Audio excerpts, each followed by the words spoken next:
Hola, ¿cómo están? Bueno, hoy continuamos con el módulo 8 que hace a jefatura, facilitación de procesos grupales y gestión de talento y precisamente lo que vamos a trabajar hoy es lo que se llama gestión del talento humano. Si vemos una continuidad en estas tres últimas clases del módulo, estuvimos viendo la importancia de las relaciones interpersonales, el valor que tienen las relaciones interpersonales en la satisfacción laboral general. Y después fuimos viendo el modelo coach y los facilitadores de procesos grupales como aquellos que promueven potencia en las personas. El modelo coach, que viene de los entrenadores, coach como entrenador, es el que potencia la capacidad de hacer individual y de los equipos apostando al talento de los mismos.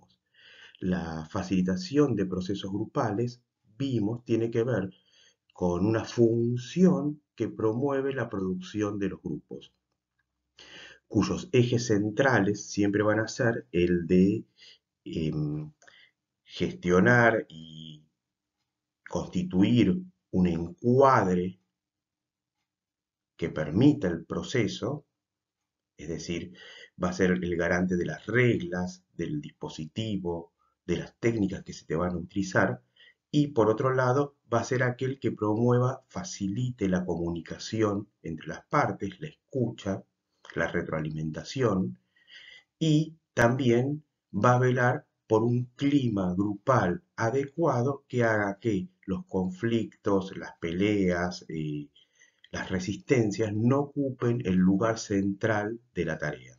Eso es lo que fuimos viendo hasta ahora. En la gestión del talento humano, lo que vamos a ponernos es desde un lugar más institucional en cómo se promueve y ubica al talento humano dentro de la producción organizacional. Para eso, el primero de los textos con el que vamos a trabajar es Gestión del talento humano de la licenciada Luz Vallejo. Esta autora nos habla primero de la importancia del talento humano y qué es lo que dice al respecto. Dice que las organizaciones están constituidas por personas y dependen de ella para alcanzar sus objetivos. La posición del personal de enfermería en salud hace de este grupo profesional un importante elemento en la definición y consecución de niveles adecuados en la calidad asistencial. El talento humano es el capital más importante para las organizaciones y es necesaria una correcta gestión del mismo. ¿Qué nos está diciendo esta autora a partir de estas premisas? Eh, Algo que nosotros ya habíamos visto en otras instancias es que las organizaciones están constituidas por personas y dependen de ellas para alcanzar sus objetivos. Habíamos visto que más allá de las planificaciones, organigramas, objetivos establecidos organizacionalmente, lo que es una estructura, en definitiva, el suceder va a ser a partir de las acciones concretas de las personas que integran la organización. Cualquier espacio dentro de una organización, más allá del marco que lo define, en definitiva va a suceder de acuerdo a las acciones concretas, a los actuales concretos de las personas. Y dentro de este actuar concreto de las personas, el personal de enfermería tiene un rol muy importante por sus propias características que hacen a que su desempeño va a ser de una incidencia muy directa en la calidad de la asistencia a las personas que lo requieran. Si el talento humano es el capital más importante de las organizaciones, es en definitiva el que va a hacer suceder a las organizaciones, por supuesto, es importantísimo la correcta gestión de ese talento humano dentro de la estructura organizacional. La Organización Panamericana de la Salud entiende la gestión de recursos como el conjunto de procesos y actividades que ponen en funcionamiento, desarrollan y movilizan a los trabajadores de las organizaciones de salud para alcanzar los objetivos sanitarios establecidos. Fíjense, son o refieren a un conjunto de procesos y actividades puestos en función del desarrollo del funcionamiento y de la movilización del talento humano en las organizaciones de salud para alcanzar los objetivos sanitarios establecidos. ¿Qué significa? Si hablamos de gestión del talento humano, estamos hablando de un conjunto de actividades, de acciones, puestas en función de qué, puestas en función precisamente del desempeño de los trabajadores de las organizaciones de salud. Es decir, es un conjunto de acciones puestas en función de estructurar y promover el desempeño del talento humano. ¿En función de qué? En función de alcanzar los objetivos sanitarios establecidos.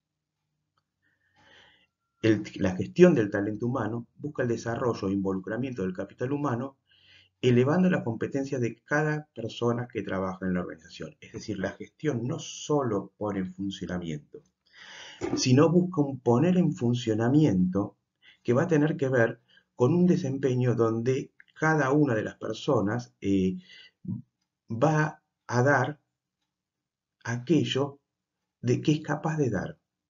Es decir, promueve competencias específicas, promueve en ese desempeño el desarrollo de las habilidades de esa persona en función de precisamente su función. Es decir, promueve que las personas insertas en la organización desplieguen sus capacidades desde el lugar que ocupan, desde la función que ocupan, para alcanzar los objetivos sanitarios establecidos. Esta gestión del talento humano tiene procesos, etapas. Hablamos que la gestión del talento humano hace un conjunto de acciones tendientes a promover el desarrollo del talento humano en todo su potencial y en función de los objetivos que se proponen. Para eso, lo primero va a tener que ver con los procesos de incorporación del personal, es decir, cómo incluimos este talento humano que será gestionado de acuerdo a lo que venimos diciendo. Eh, los procesos de incorporación son un punto donde se encuentra la necesidad organizacional y la de los futuros colaboradores. Es decir, el proceso de incorporación es un proceso de encuentro donde dos necesidades confluyen. ¿Qué dos necesidades confluyen?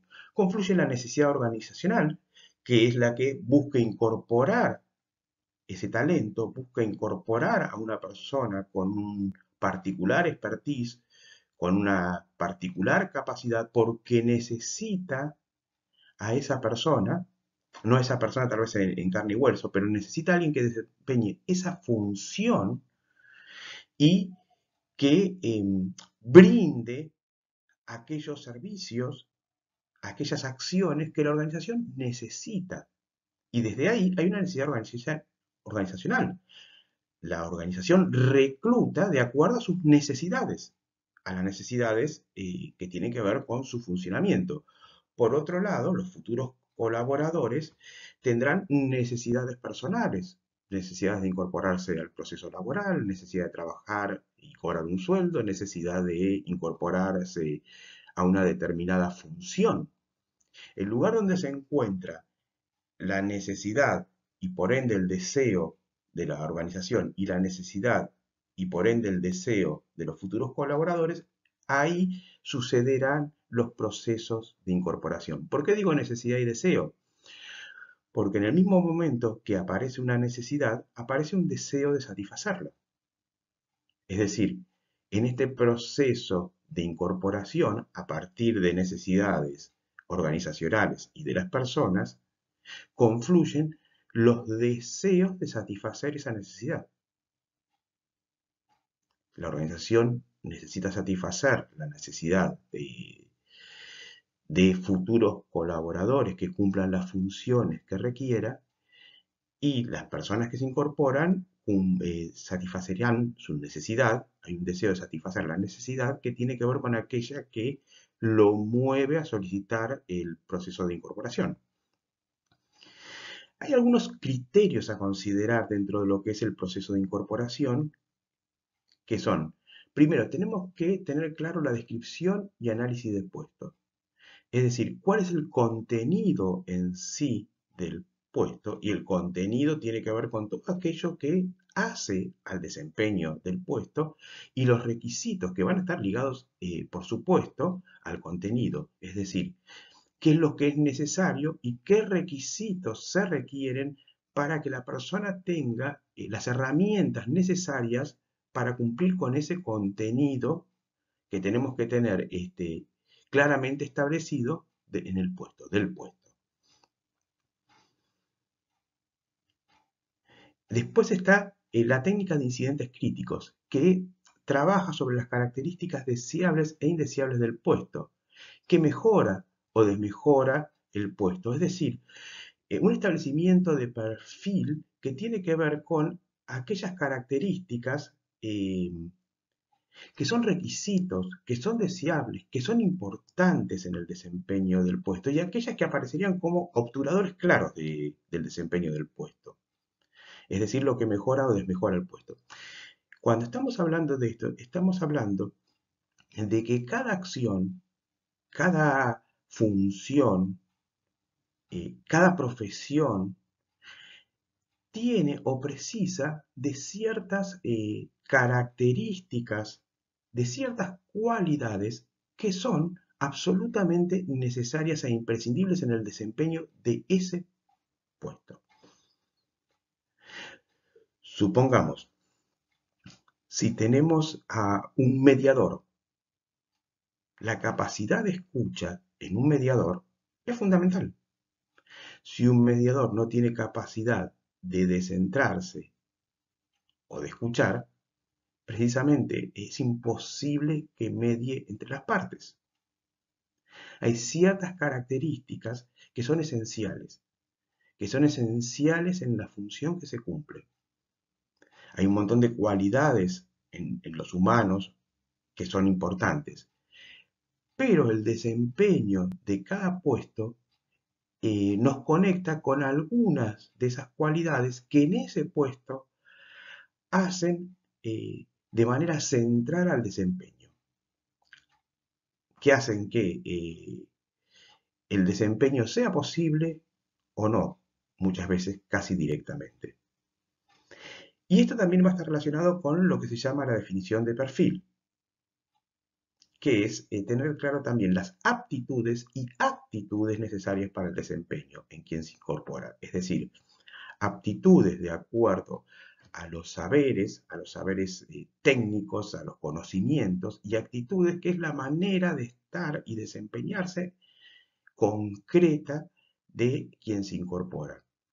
Por supuesto, la gestión del talento humano no significa solamente incorporar a personas con una expertise, con un saber técnico, con conocimientos, con formación.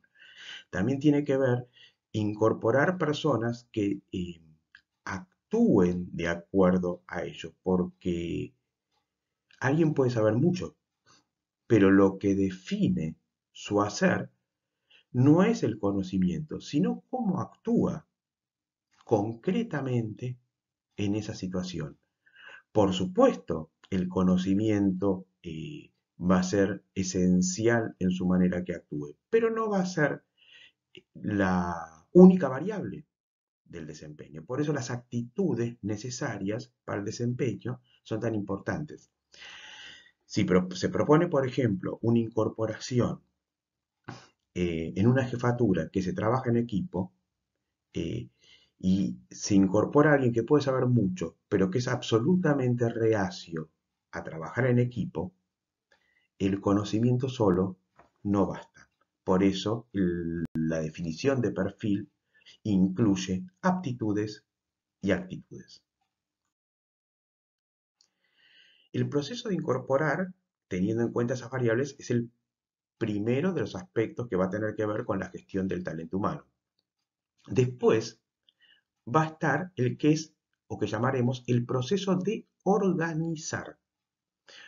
Orientar y organizar implica tener en claro hacia dónde. Solo la claridad de la organización y jefatura al respecto va a permitir transmitir claridad a quien se incorpore. ¿Qué significa? Organizar es, una vez que se incorpora, se tiene que tener en claro, para poder transmitir esta claridad, qué es lo que se busca en ese desempeño. Es decir, concretamente, qué es lo que tiene que hacer, desde qué lugar de la organización, qué actividades o acciones concretas. Y la claridad tiene que ser previa o no es de la persona incorporada, es de la organización y de quien incorpora a esa persona. Cuando la persona llega, tiene que ser convocada desde la claridad de para qué es convocada y qué función concreta va a cumplir.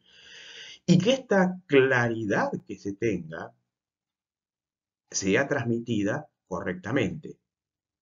Porque si la claridad no es transmitida, simplemente queda como algo implícito que la persona incorporada no tiene por qué saber eh, si no le es transmitida. Entonces, la organización del puesto implica qué posición, la jerarquía que implica el puesto donde es incorporado el talento humano. El diseño, que es el contenido de posición y métodos. Y dentro de los contenidos del puesto, el retrato de qué hace, cuándo, cómo, dónde, por qué. Tiene que haber, una vez más, para el desempeño en el proceso que implica ocupar y actuar el puesto, tiene que haber una claridad de encuadre. Encuadre es aquello que organiza. Y eso hace a cuándo, cómo, dónde, por qué, cuál es la jerarquía, cuál es el contenido de posición.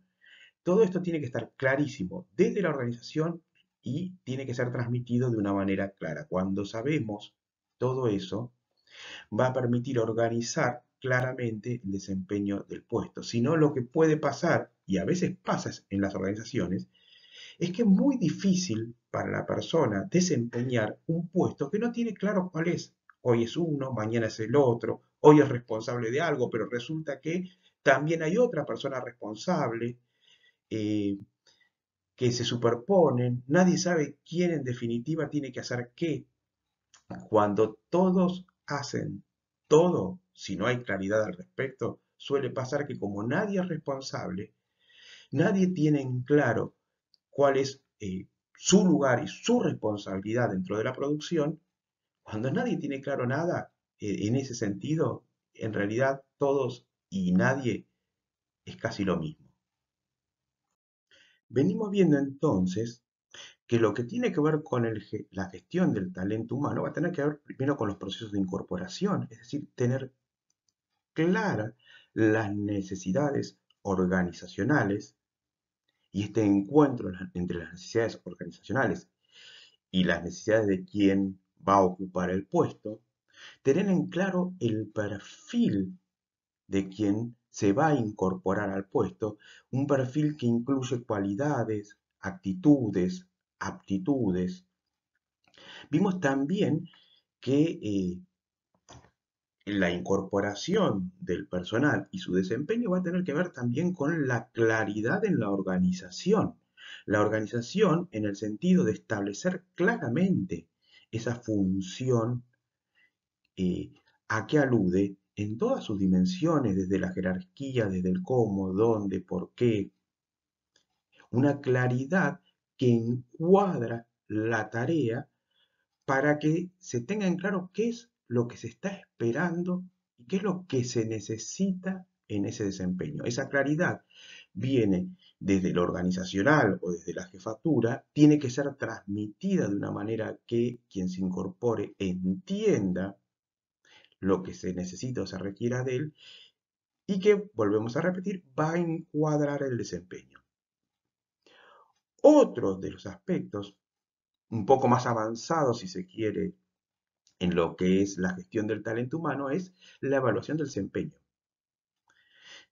Si lo anterior alude a los procesos de incorporación y la claridad que se transmita para el desempeño de función, lo que estamos hablando ahora es cómo se evalúa concretamente esos desempeños. Eh, ya que es necesario la evaluación para poder saber cómo se está desempeñando concretamente y también para generar un feedback, una retroalimentación que permita ajustar ese desempeño o promover que continúe de la misma manera, teniendo en cuenta siempre que habíamos dicho, el organizador que tiene que ver con esta gestión del talento humano va a tener que ver que hay un organizador que es lo que se necesita del desempeño y en función de los objetivos y de las necesidades organizacionales que hacen a que haya sido convocado a cumplir esa función, a ocupar ese puesto. Entonces, dentro de la evaluación del desempeño, ¿qué vamos a considerar? Los resultados que deben ser concretos y finales.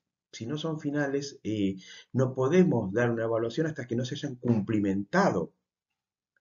Y tienen que ser concretos, es decir, medibles.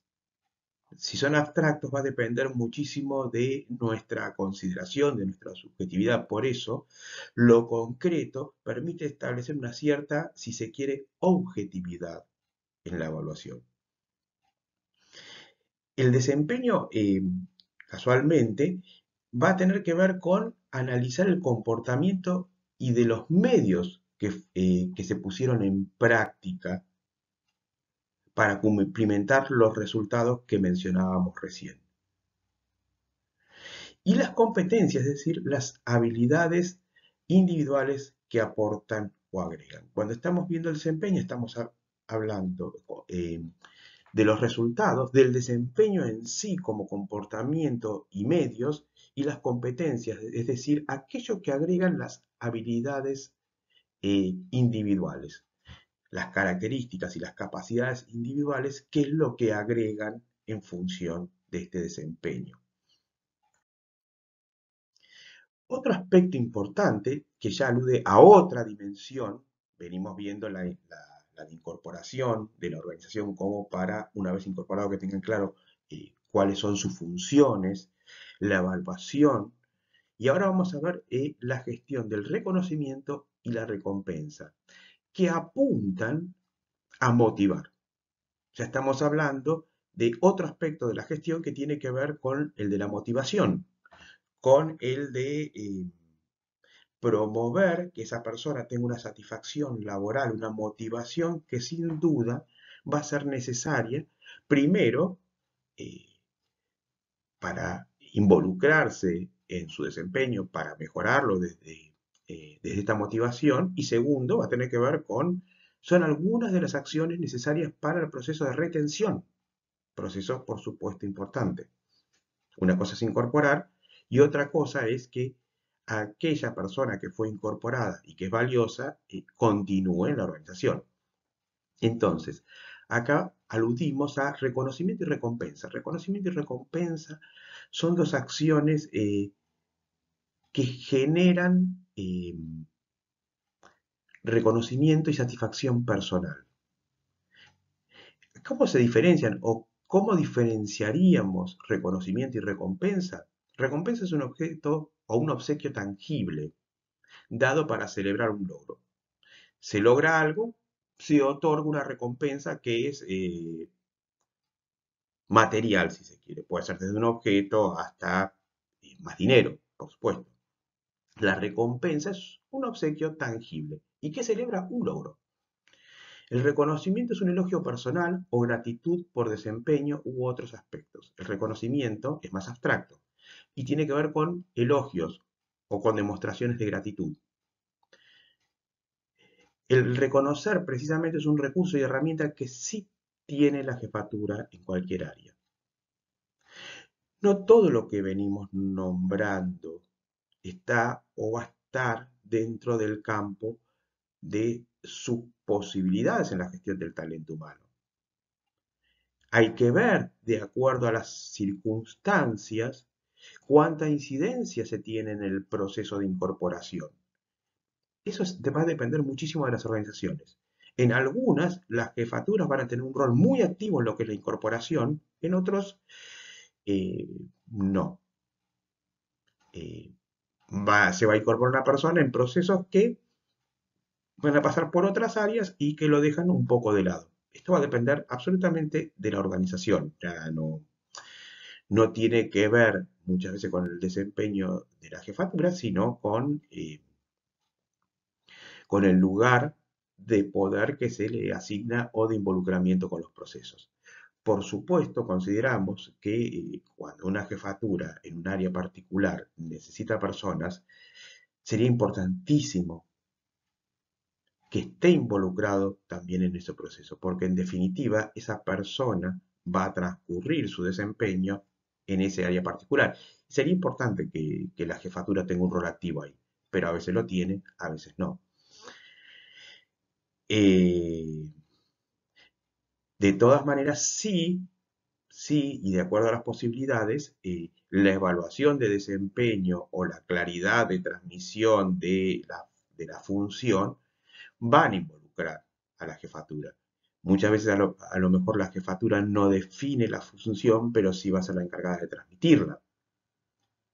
En el desempeño, según el caso, podría o no ser que el jefe directamente o la jefatura sea directamente la que evalúe desempeños. Vuelvo a repetir, según la organización, la jefatura tendrá más o menos incidencia en estos procesos, que de todas maneras hay que considerar y que de todas maneras hay que ver, porque si la gestión del talento humano involucra un área, la jefatura de ese área tendría que estar lo más involucrado en estos procesos porque en definitiva ese talento humano transcurre y afecta y hace al funcionamiento de ese área.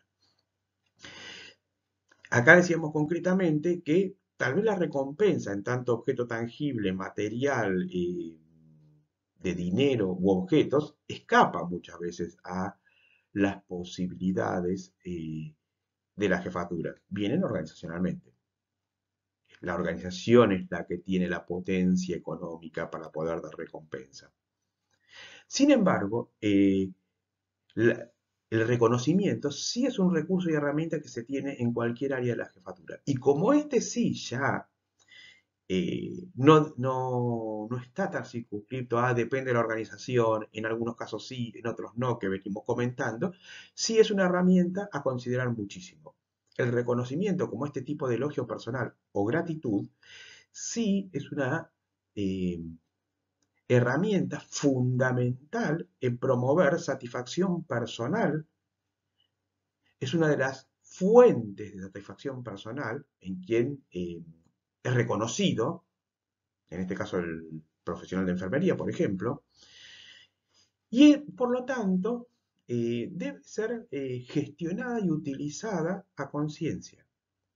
Es importante cuando uno ocupa un rol asimétrico, les diría que es importante en cualquier relación interpersonal que tratemos de pensar en las consecuencias de nuestros actos y de nuestras palabras. Uno a veces está tan involucrado en lo que quiere decir o hacer que no toma tan en consideración los efectos posibles en este otro de lo que decimos o hacemos. Y es importante, porque un acto no tiene que ver solamente con las motivaciones que me produce realizar ese acto, sino con la evaluación de las consecuencias de lo que genera el acto. El reconocer como una fuente de satisfacción personal tiene que ser considerada. Si alguien hizo algo bien, decírselo. Es importante, porque aparte, si algo de su desempeño realmente merece el reconocimiento o la gratitud, si realmente lo merece, y reconocer y expresar gratitud no es algo complicado, y si este reconocer o esta gratitud produce satisfacción, es un acto de justicia. Y es un acto que apunta a valorar lo que el otro produce.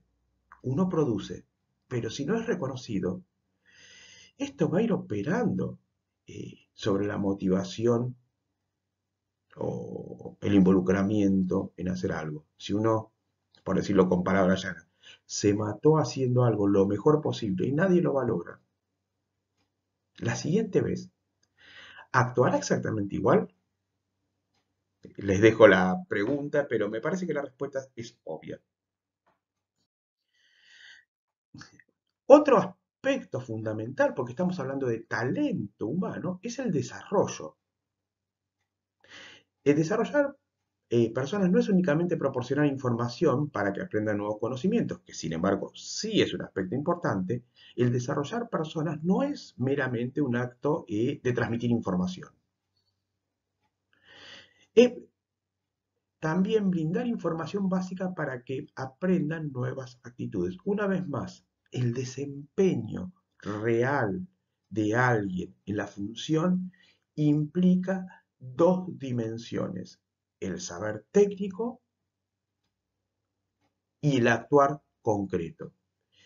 Ya desde los griegos, o sea, fíjense hace cuánto tiempo, Aristóteles distinguía esta doble dimensión en el desempeño, que él le daba el título de poiesis y praxis. Poiesis tenía que ver con la capacidad o con este saber técnico, y la praxis con el actuar concreto. Entonces, el desempeño de una profesión siempre tiene que ver con las herramientas o el conocimiento. Una persona que no tiene los conocimientos básicos para desempeñar el rol, eh, no lo va a poder desempeñar bien, porque cualquier rol implica los conocimientos técnicos, los saberes necesarios para desempeñarlo, sin lo cual es imposible. Pero con los conocimientos, solo con los conocimientos, tampoco está garantizado el desempeño, porque el desempeño también es que se hace concretamente en ese campo donde se está ejerciendo, donde está sucediendo ese desempeño, el cumplimiento de ese rol. Uno no es solamente lo que sabe, concretamente es lo que hace con lo que sabe. Y por eso el desarrollo de las personas apunta a esta doble dimensión, a qué es lo que voy a saber y qué es lo que voy a hacer con lo que sé.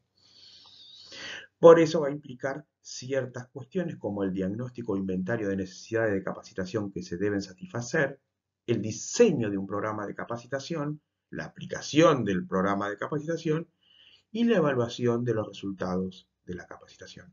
Cualquier eh, programa de capacitación tienes que partir de qué es aquello que es necesario reforzar, eh, en qué necesito capacitar, qué es importante incorporar en esa capacitación, porque eso es lo que va a dar el norte. Si yo no tengo claro el por qué y para qué de la capacitación, podría suceder que esté capacitando en cuestiones que no hacen a lo que se necesita capacitar. Entonces tengo que tener muy claro la capacitación, a qué herramientas apunta que sean incorporadas. Ya vuelvo a repetir: informativas, actitudinales. Tengo que tener en claro qué necesito que se incorpore, y a partir de ahí diseñaré y aplicaré y evaluaré el programa de capacitación. La aplicación, el diseño, la aplicación y la evaluación van a depender de qué herramientas, qué saberes, qué actitudes son necesarias, considero, incorporar. El desarrollo humano en enfermería necesita proponer como ejes la capacitación en prácticas y saberes específicos, porque se necesita gente especializada, el conocimiento de normativas y marcos legales, y las aptitudes y actitudes que hacen que el liderazgo para la conformación de los equipos y su permanencia en ellos. Una vez más, acá estamos mostrando esta doble dimensión que implica cualquier hacer en cualquier función, en cualquier profesión: prácticas, saberes, normativas, actitudes y aptitudes para conformar, trabajar en equipos.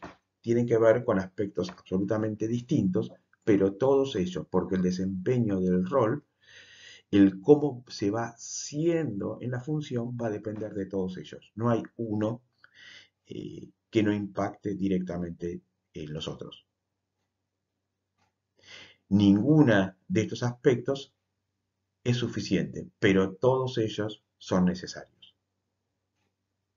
Cuando digo que ninguno de estos aspectos es suficiente, es que ninguno de estos puede cumplir solo eh, con brindar las herramientas necesarias. Son cada uno necesarios y complementarios. En estas dimensiones que vamos trabajando de la gestión del talento humano, eh, está también la administración del conocimiento. Seguimos con lo que tiene que ver con esas herramientas que hacen en este caso al conocimiento. El conocimiento organizacional es la suma de lo que conocen y saben los integrantes de la organización en definitiva. Y de acuerdo a lo que conocemos, se podrá dar mayor calidad y eficiencia en el servicio. ¿De qué estamos hablando? ¿Cuál es el conocimiento que existe en una organización? Aquel que derive de la suma de lo que saben y conocen sus integrantes. El conocimiento está ligado directamente a la capacidad de hacer. Cuanto más conocimiento, el conocimiento aumenta la potencia del ser. ¿Qué estoy queriendo significar con esto? Cuanto más se sabe, más herramientas se tienen para actuar en la realidad.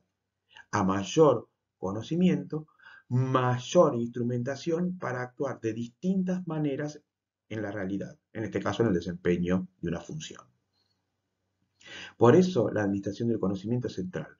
Cuanto más se conoce, digamos, como eh, en función de lo que es necesario conocer para el desempeño del rol, cada conocimiento incorporado implica una posibilidad de actuar con mayores herramientas, por ende, de manera más eficaz, de mejor manera. Entonces, algunos de los aspectos que tendrán que ver con esta incorporación y administración de los conocimientos tendrán que ver con las tecnologías, eh, con la información, por ejemplo, normativas, con entorno, con oportunidades de investigación, con las habilidades que serán desarrolladas por las personas y el conocimiento que va a tener que ver con problemas en equipo, de administración, de desarrollo, etcétera, etcétera.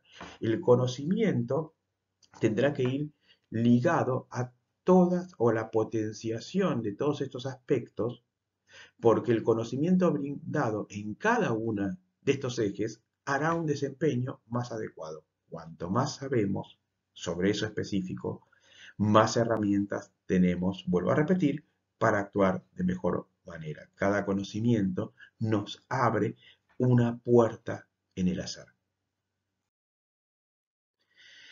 Ya habíamos nombrado que la retención va a ser un aspecto central. La alta rotación del personal, seguramente lo conocen, lo han vivido en alguna experiencia. La alta rotación en las personas que se desempeñan en un área afecta, y en muchos casos negativamente, genera toda una inestabilidad que no es funcional. La autora del texto dice que las organizaciones del rubro salud a nivel mundial se ven afectadas cíclicamente por la escasez de enfermeros y enfermeras, porque que aparte son el grupo más numeroso dispensador de atención de salud. Y en la gestión del talento humano será por eso importantísimo poder retener a las personas a cargo idóneas. Si las organizaciones de salud se ven afectadas por la escasez de enfermeros y enfermeras, si la rotación excesiva genera un clima de inestabilidad que impacta negativamente en el desempeño,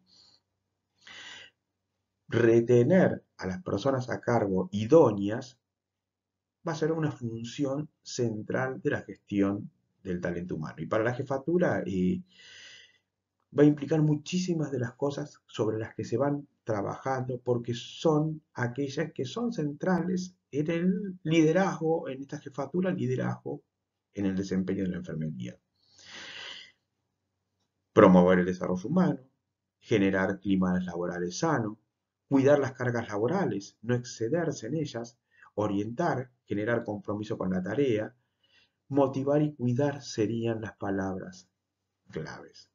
Con respecto a esto de cuidar las cargas laborales, hago mención porque, un pequeño aparte, que es que a veces lo que sucede es, eh, y hay que tener mucho cuidado con eso, hay una persona muy confiable y muy capaz en la resolución de aquello que se le pide y otra que, digamos, es absolutamente lo contrario.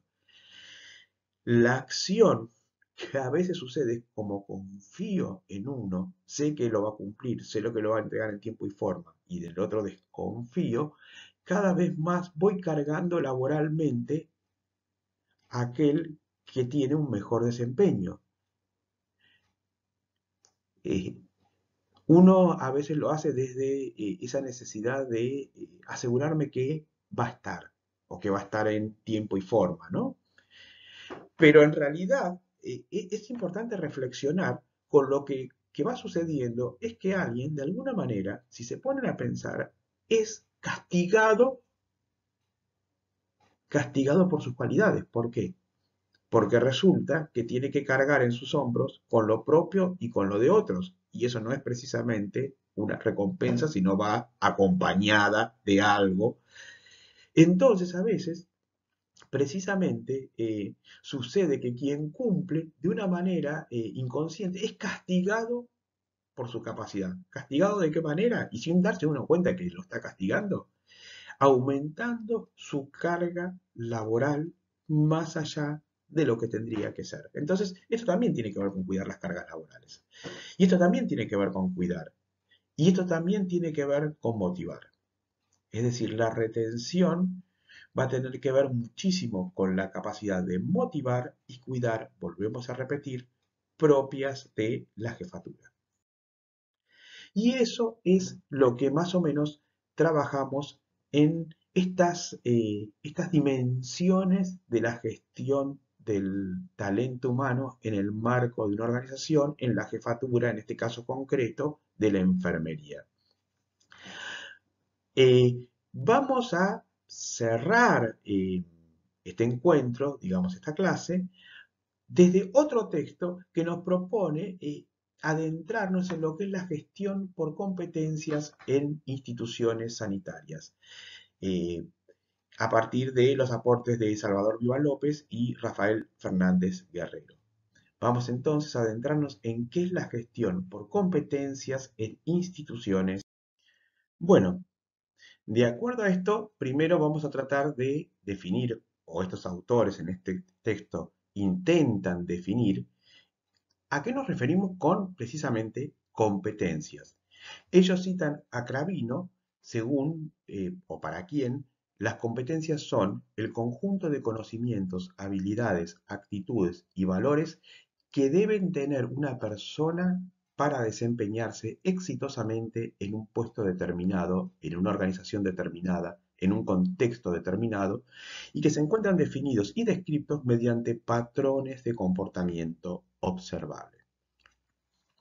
Una vez más, las competencias van a tener que ver con un conjunto de conocimientos, habilidades, actitudes, valores.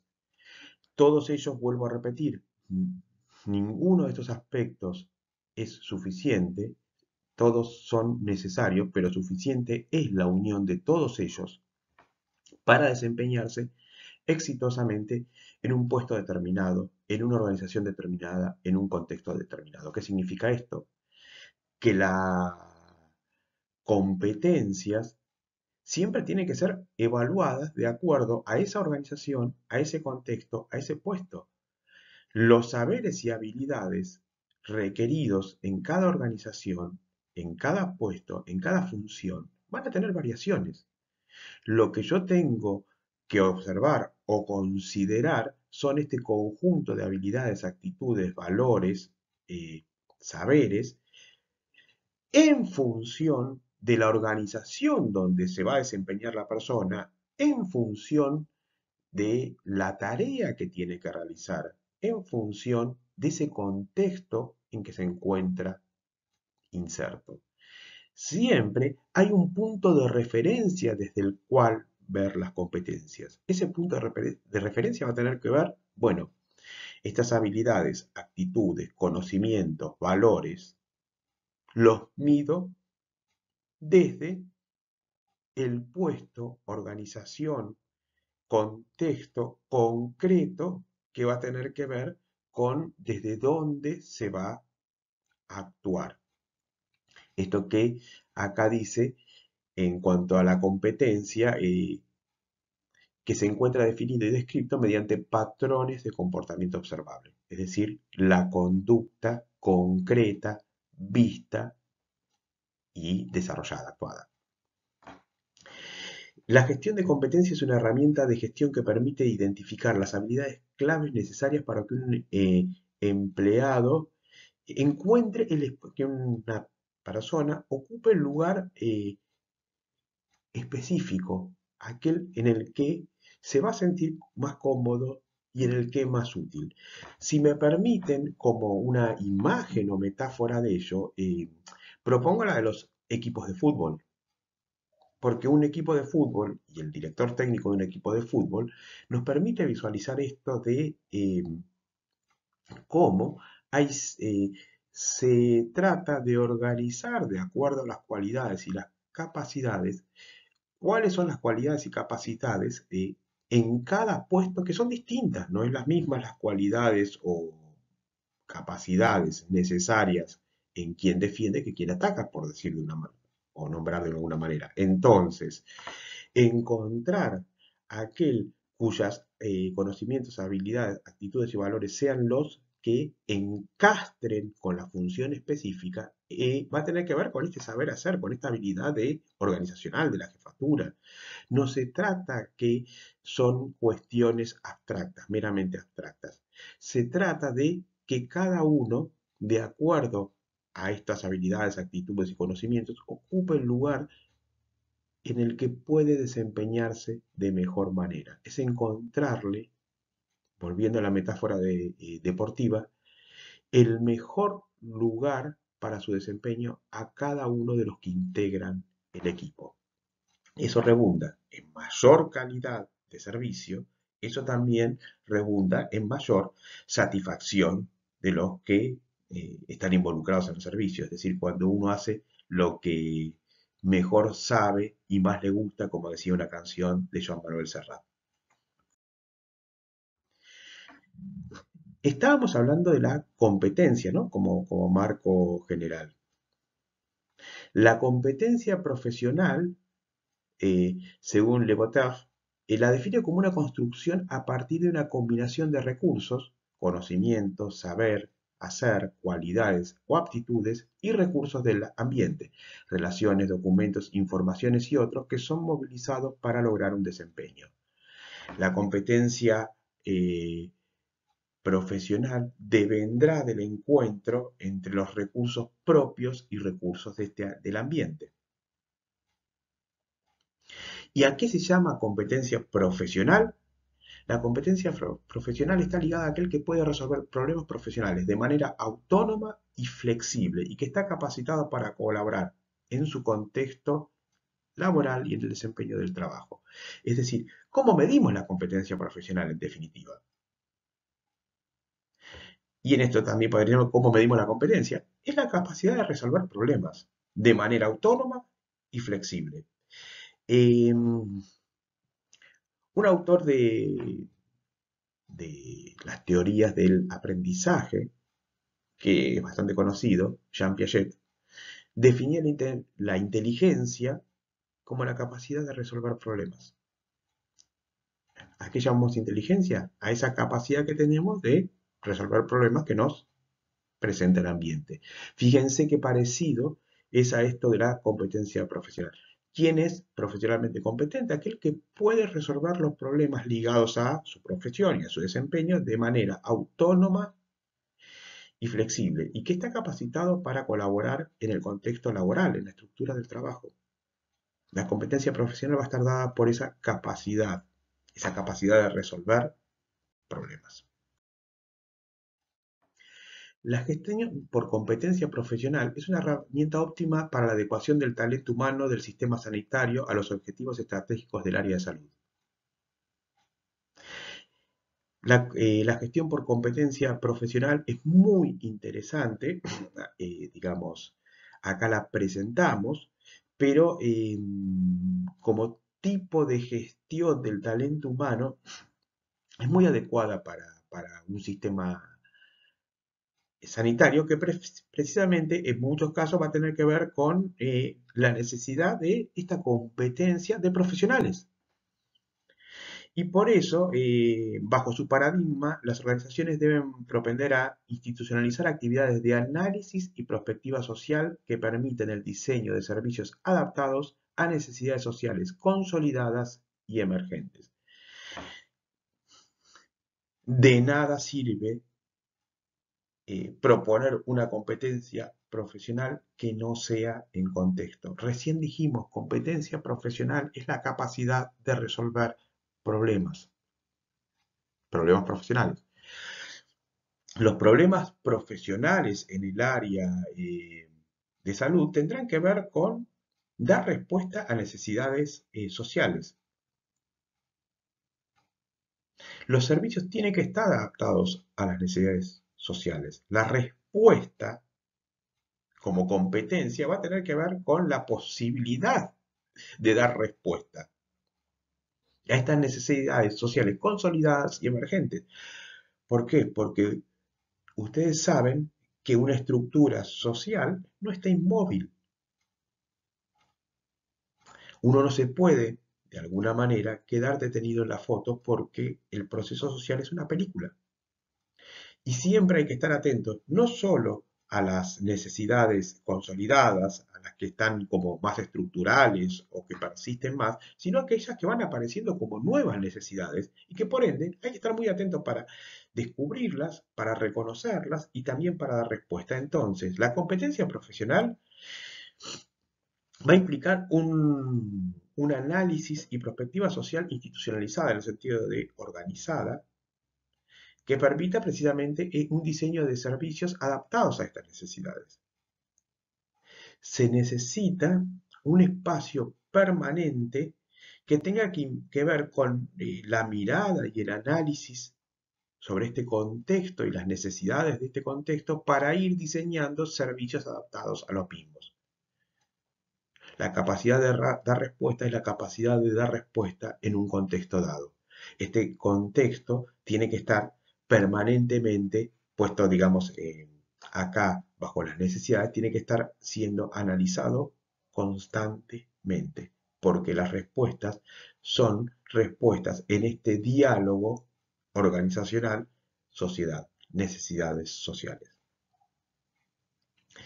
Por eso la competencia profesional tiene que ver con algo que ya habíamos nombrado, que es no solo se miden los resultados, sino también el desempeño. Esto lo veníamos viendo en la gestión del talento humano hace un rato. Eh, También implica realizar un análisis exhaustivo y sistemático de las prácticas de relación entre profesionales y los usuarios. Y también crear espacios interdisciplinares de intercambio. La competencia profesional va a devenir también de la capacidad de unir y poner a dialogar los distintos saberes que hay en una organización. La organización de salud, por otro lado, si uno se pone a pensar, eh, es una productora de saberes profesionales muy rica porque hay distintas profesiones, distintas funciones, distintos saberes en juego. Es muy complejo el sistema de salud. Poner a dialogar a todas, a todos los profesionales de distintas disciplinas, también de distintas instituciones con realidades distintas. Poner a intercambiar es precisamente encontrar espacios donde los distintos saberes no sean estancos, donde puedan interactuar.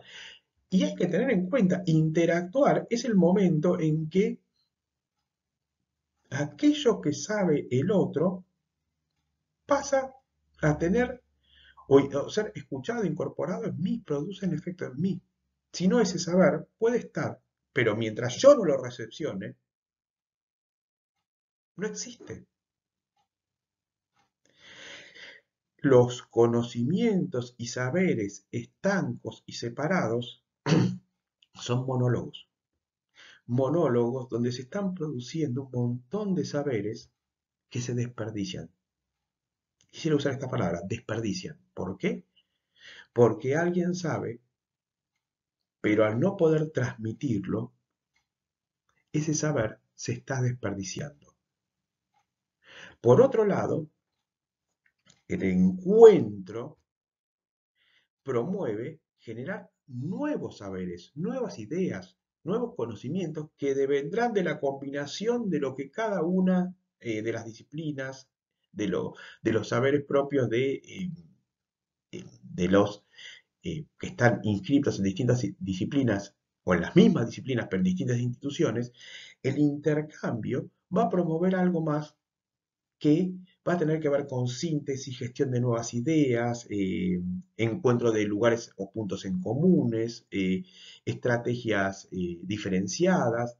Es decir, en el encuentro no va a ser solo la suma de las partes, va a producir algo más allá de la suma de las partes. Entonces, la competencia profesional va a tener que ver también con poner a dialogar, a intercambiar los saberes existentes desde los distintos lugares, desde las distintas experiencias institucionales o profesionales o de área profesional. Es necesario ponerlas a dialogar. ¿Por qué a dialogar? Porque en ese intercambio es donde se produce primero la incorporación y que no se desperdicie, que cada uno puede incorporar los saberes del otro y aparte va a generar un nuevo saber. El intercambio o el encuentro de los distintos saberes va a generar algo que no es solamente aquello que estaba antes. En esa unión va a emerger nuevos saberes y nuevas capacidades, nuevos descubrimientos que eh, podrán devenir en prácticas más eficaces. Según Nuño, una visión que pueda contribuir a generar una atención sanitaria basada en las competencias y el conocimiento deberá centrar la atención sanitaria en la interacción con el paciente, reconociendo de forma activa la importancia de la transmisión de conocimientos y aprendizajes. Potenciar la emergencia de la creatividad e innovación local a través del aprendizaje y de las experiencias. Seguimos avanzando sobre lo mismo. Es necesario centrar la atención en lo que sucede, por ejemplo, en la interacción con el paciente, fuente de conocimientos ineludible. También en potenciar la creatividad en la innovación, es decir, permitir que nuevos sucederes, fruto de los nuevos aprendizajes, emerjan. También, según Nuño, una visión que pueda contribuir a generar una atención sanitaria basada en las competencias y el conocimiento deberá visualizar a los profesionales sanitarios como agentes activos de la transformación de la práctica profesional. Los profesionales sanitarios son agentes activos. En su transformación irán transformándose y transformando la práctica profesional propia, pero también la práctica profesional en general. Apostar a poder ver a los profesionales como agentes activos. Desarrollar redes de aprendizaje colaboradoras, que tiene que ver con esto que veníamos diciendo. Es fundamental las redes. En las redes sucederá el compartir y el crear. Y avanzar hacia organizaciones compuestas por personas cooperando en equipos libres de acuerdo a un objetivo compartido o común. La interacción de los distintos saberes, una vez más, aparece en esto que es las prácticas de gestión del conocimiento. el paradigma de las competencias profesionales implica cambios profundos en la forma de gestionar las personas de la organización, por supuesto. Si uno piensa todo lo que venimos hablando y piensa en algunas organizaciones de tipo verticalista, de carácter burocrático o desbordadas, o que es más o menos atender emergencias y correr detrás de las emergencias, detrás de ellas todo el tiempo. Este paradigma de las competencias profesionales implica cambios profundos en la forma de gestionar a las personas en la organización. Y bueno, pero que serán necesarias, porque tendrán que ver con respuestas necesarias para una realidad que demanda esta flexibilidad, esta interacción, esta creación de conocimiento, eh, que vuelvo a repetir, implica realidades cambiantes y por ende nuevas maneras de estructurarnos y de estar juntos para dar respuesta. Piaget decía que eso es la inteligencia. Acá estábamos viendo que la competencia profesional tiene que ver con la capacidad de dar respuestas. Y la capacidad de dar respuestas va a implicar organizarnos de maneras distintas. Dentro de la gestión del talento humano, el papel del líder es fundamental para motivar el trabajo en equipo, transferir conocimiento, ayudar a difundir los objetivos, proponer soluciones y desarrollar las capacidades de sus seguidores. Varios desafíos, como verán, que los implican en esto que tiene que ver, vuelvo a repetir, con otra manera de pensar lo organizacional. Otra manera de pensar la organizacional que ya lleva, por cierto, décadas buscando ser la dominante, la obvia. Y vuelvo a repetir, estas nuevas modelos organizacionales van a tener que ver con que es necesario organizarse de otra manera para dar respuestas al medio. Porque el medio cambia, la organización tiene que cambiar.